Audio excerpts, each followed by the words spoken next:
Premier jour, Lima.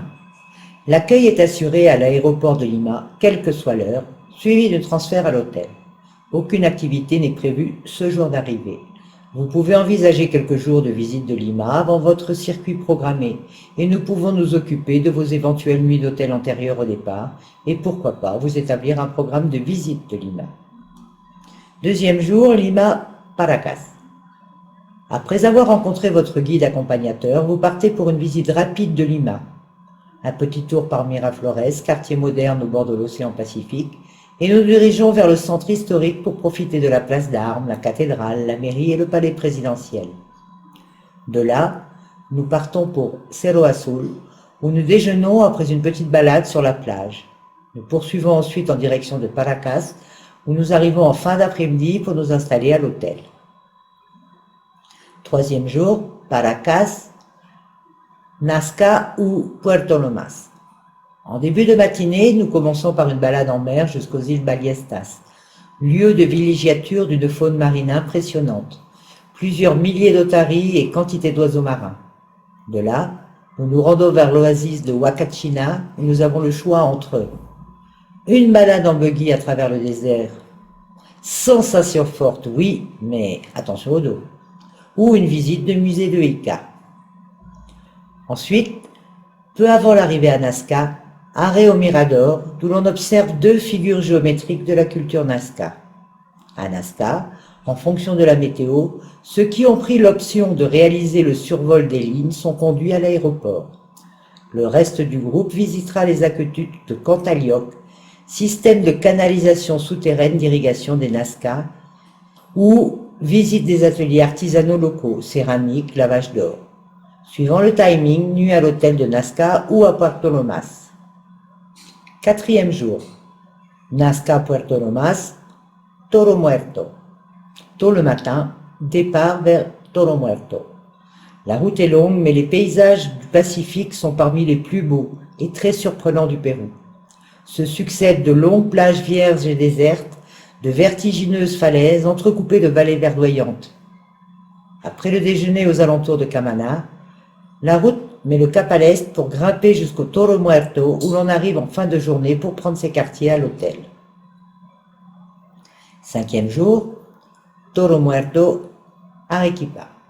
En début de matinée, nous allons observer les surprenantes empreintes de dinosaures ainsi que les peintures rupestres abondantes dans la zone. Elle serait la zone d'art rupestre la plus vaste au monde. Après le déjeuner au bord de la rivière, nous nous dirigeons vers Arequipa. En fin d'après-midi, nous arrivons à la ville blanche. Arequipa, classée au patrimoine mondial de l'UNESCO, possède une architecture coloniale typique et est construite de sillar, pierre volcanique blanche. Sixième jour, Arequipa. Le matin, nous commençons par la visite par le quartier de Yanahuara et de sa place, d'où partent des ruelles typiques. Nous poursuivons par le belvédère de Carmen Alto et de son magnifique point de vue sur la vallée d'Arequipa et de ses volcans dont l'emblématique Misti. Nous redescendons vers le centre colonial avec la place d'Armes, le marché San Camilo, les différents édifices religieux pour finir par le monastère Santa Catalina, l'un des plus vastes monastères coloniaux d'Amérique du Sud. Une ville dans la ville. L'après-midi est libre. Septième jour, Arequipa, Colca. Le matin, départ pour le canyon de Colca. En montant vers l'altiplano, nous passons par la réserve d'Aguada Blanca, où nous aurons la chance d'apercevoir une partie de la faune locale. Vigogne, lama, alpaga, vizcachas, de la famille des chinchillas. En chemin, selon la saison et la météo, nous pourrons faire un arrêt au Bosque de Piedra ou forêt de pierre de Puruña. Un arrêt au col à 4900 mètres pour admirer les sommets environnants et nous descendons dans la vallée de Colca où nous déjeunons à Chivay à 3500 mètres. L'après-midi, nous avons le choix entre une petite randonnée d'acclimatation à l'altitude couronnée par un bain dans les piscines thermales où l'eau sort à plus de 40 degrés. Ceci est une option non comprise dans le prix du séjour. Et une nuit à l'hôtel à Chivay. Ou aller directement à Cavalaconde, petit village rustique mais très proche du site des Condors, ce qui nous permettra la visite de la vallée et un lever plus tardif le lendemain. 8e jour, Kolka Puno.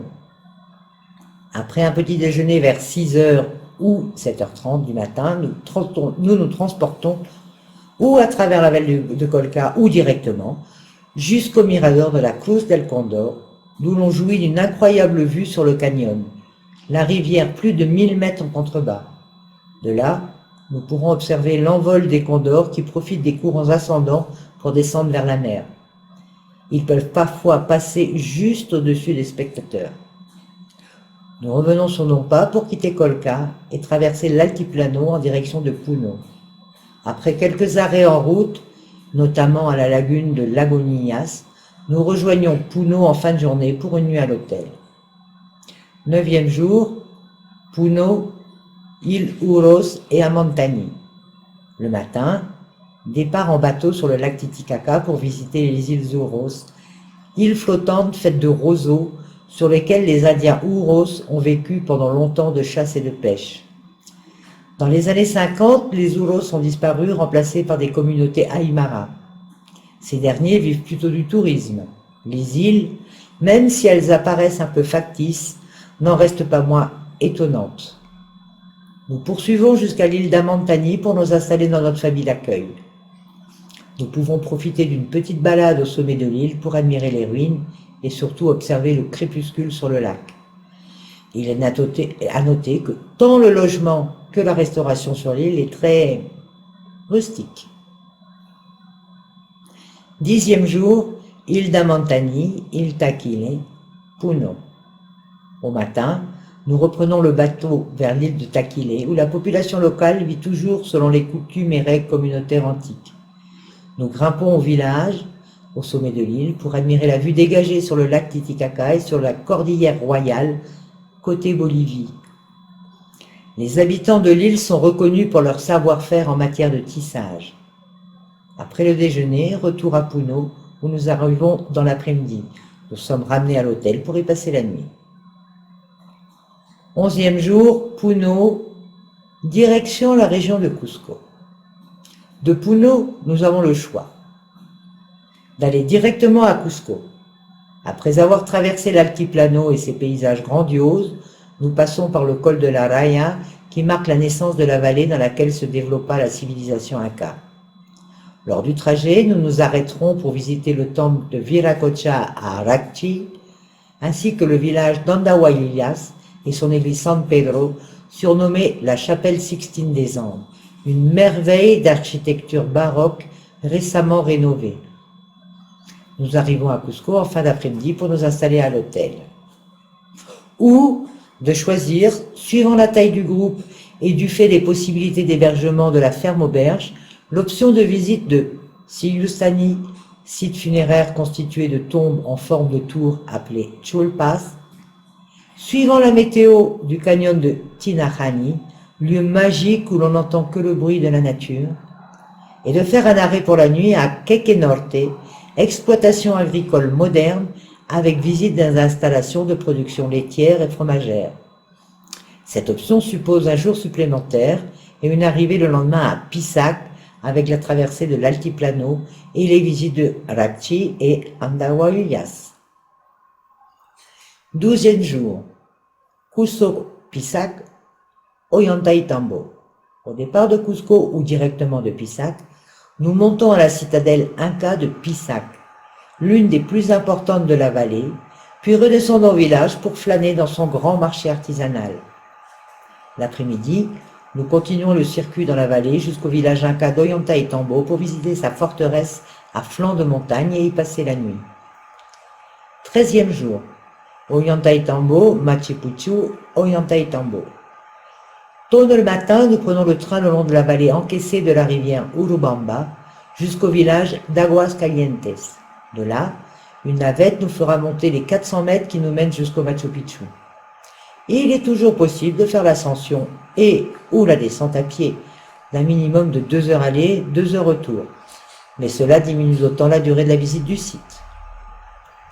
La cité perdue, redécouverte en 1911, surprend tous les visiteurs par la magie et l'harmonie du site, entouré par des paysages magnifiques et baigné par sa rivière tourmentueuse.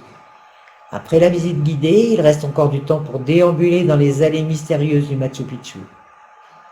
De retour à Ollantaytambo, nous pourrons flâner dans l'antique cité avant de passer la nuit à l'hôtel. 4e jour, Ollantaytambo, Cusco.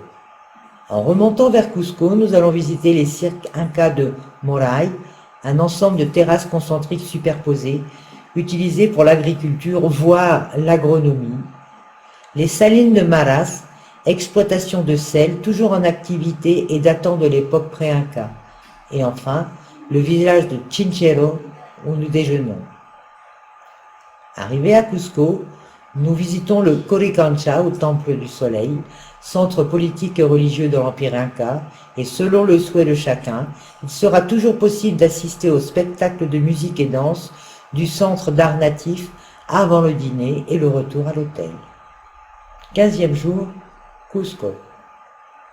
Le matin, nous partons vers les sites archéologiques incas de Tambo Machai, Pucapucara, Kenko et la forteresse inca de Sacsayhuaman, qui protégeait Cusco, faite d'énormes blocs de pierre agencés avec une précision inouïe.